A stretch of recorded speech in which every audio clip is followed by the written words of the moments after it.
So what are some other procedures that rheumatologists perform on patients to relieve some of these symptoms that you spoke about? So there's different procedures. Some of them are to relieve and some of them are to diagnose, believe it or not. So for example, if you come to me with a swollen knee, there are so many different causes of a swollen knee, and we'll leave trauma aside. So I ask you, you haven't had any injury to the knee. The best way for us to diagnose what is going on is to actually take a needle and remove some of the fluid within the joint. And we look under a microscope and can make a diagnosis from there. Usually, we hope we can make a diagnosis from there. Now, anytime you have inflammation in a joint, it's not supposed to be there.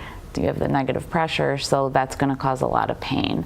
So a lot of times going into that joint and removing some of the fluid is not only diagnostic but also therapeutic. So that would probably be the most common, is aspirating a joint. And we can inject steroids in the joint as well if needed to relieve some of the inflammation acutely.